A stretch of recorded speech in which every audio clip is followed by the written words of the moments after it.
Hello' guys, কি খবৰ? আমি গৈ আছোঁ আজি শ্বিলং গৈ আছোঁ মানে ৰাজীৱ আৰু মই গুৱাহাটী খানাপাৰাৰ পৰা ক'ব লাগিলে শ্বিলং পুলিচ বজাৰ কমচে কম 104-5 কিলোমিটাৰমান আহিব। আৰু পুলিচ বজাৰৰ পৰা আৰু আমি কিবা এটা চিলেক্ট কৰি ল'ম, চিলেক্ট কৰি এনে জেগা যাম। হেল্ল' গাই, মেইন শ্বিলং টাউন আহি পালোঁ আমি। শ্বিলং টাউন আৰু ৰাজু ইফালে আমি ইয়াতে বাইক থৈ দিলোঁ আৰু এতিয়া মানে অলপমান ভালকৈ চাম আৰু কি স্বাধীনতা দিৱসৰ দিনাই আহিছোঁ। আৰু এতিয়া মানে অলপমান আগে যাম আৰু চেৰাপুঞ্জী যাব খুজিম। যদি পাৰলোঁ গ'লোঁ আৰু যদি আৰু নহয় আৰু এইবাৰ ঘূৰি যাম আৰু বাইক লৈ আহিছোঁ যিহেতু। ধুনীয়াকৈ আমাৰ স্বাধীনতা দিৱসৰ মানে 15 আগষ্ট পালন কৰিছে এইফালে।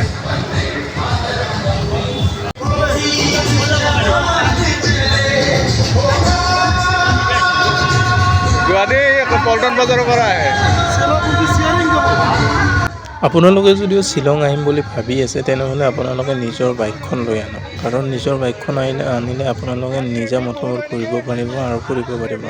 ট্ৰেফিকত বেছি ফাঁচিব নালাগিব। যদি আপোনালোকে টেক্সিত আহে তেনেহ'লে আপোনালোকে ট্ৰেফিকতো ফাঁচিব লাগিব আৰু পইচাটোও বেছি যাব আৰু আপোনালোকে এদিনাকৈ ঘূৰিও যাব নোৱাৰিব।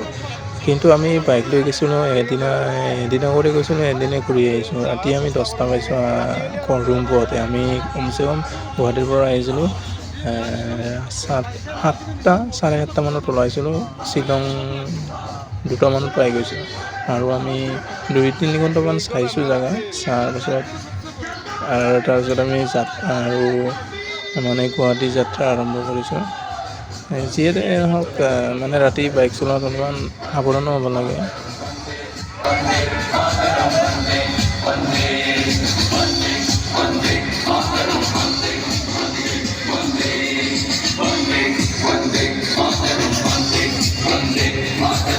আমি আহি পালোঁ, চাওকচোন খাৱা হোটেল বিচাৰি আহিছোঁ। হেল্ল' গাইছ, আমি এতিয়া শ্বিলঙৰ পৰা এতিয়া মানে গ'ল্ড ট্ৰেক ৱেলং গৈ আছোঁ। হেল্ল' গাইছ, গ'ল্ড ট্ৰেক আহি ইয়াতে আমি পাৰ্কিং কৰি দিলোঁ। পাৰ্কিং কৰি অনা মানে এতিয়া আৰু মানে অলপমান আগত মানে ভিউ পইণ্ট চাব যাম আৰু আহিলোঁ মানে এতিয়া আহি অনা। আজি কিবা কবি নেকি? কিবা লাজ কৰি আছে? আহি ভালে লাগছে, বহুত নেচাৰেল। গ'ল্ড ট্ৰেক দিছ ৱে, এইটোৱে ৱে। লাঠি ল'ব লাগিব নেকি? হেল্ল' গাইছ, আমাৰ পিছে মানুহ চাওক, মানুহ আহি আছে, বহুত মানুহ আহিছে। আপোনালোক দেখুৱালেও তো এই বহুত পাৰ্কিঙত বহুত বাইক আছে আৰু আমিও বাইক লৈ আহিছোঁ। কিন্তু এতিয়া মানে কোনফালে যাব লাগে ৰাস্তা মানে আৰু কিছুমানে লাঠি লৈ আছে। বন্ধুৰ জোচ দেখিছেনে নাই? নাচি গৈ আছে। ৱাও। হেল্ল' গাইছ, পাৰ্কিঙৰ পৰা আমি ক'ব লাগিলে এতিয়া 5 কিলোমিটাৰমান খোজে কাঢ়িলোঁ আৰু মানে এতিয়া খোজ কাঢ়ি এতিয়া অলপ ৰেষ্ট ল'লোঁ। পোৱাই নাই জেগা, আহি ভাগৰুৱা হৈ পৰিছোঁ। ৰাতি কেলছিয়ামৰ এনাৰ্জি টেবলেট খাই সোমাব লাগিব কিজানি, ইমানে ভাগৰ লাগছে। হেল্ল' গাইছ, তলৰ পৰা এনেকুৱা এটা শব্দ আহিছে ওপৰলৈকে, মানে কিবা এটা শব্দ আহি আছে, মানে এইটো নিজৰা বৈ আছে, নিজৰাৰ পৰা পানী বৈ আছে, সেইটোৰে শব্দ মানে ওপৰলৈকে আহি আছে, এইটো আমাৰ কাণত পৰি আছে। কেনেকুৱা এটা আচৰিত লাগে। হেল্ল' গাইছ, মানুহ চাওক আপোনালোকে।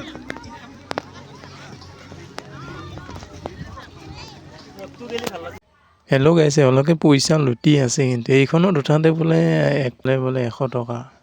কি হ'ব? ক'ত আহি পালোঁ? চাওকচোন আপোনালোকে, একদম কেনেকুৱা জেগাত আহি গৈছোঁ। ইফালে আমি এৰি আহিলোঁ যিখিনি প্ৰথম প্লেচ, সেইখিনি এৰি এতিয়া হেল্ল' গাইছ, আপোনালোকে মোৰ কথাবোৰ শুনা পাইছেনে নাই নাজানো, কিন্তু মই এটা কথা কৈ দিম এতিয়াই, মানে মোৰ চেনেলটো যদি আপোনালোক চাই আছে, যদি ফেচবুকত চাই আছে, আপোনালোকক ফ'ল' কৰিব নাপাহৰিব আৰু ছাবস্ক্ৰাইব বটন যদি আছে, ছাবস্ক্ৰাইব বটনটো ক্লিক কৰিব।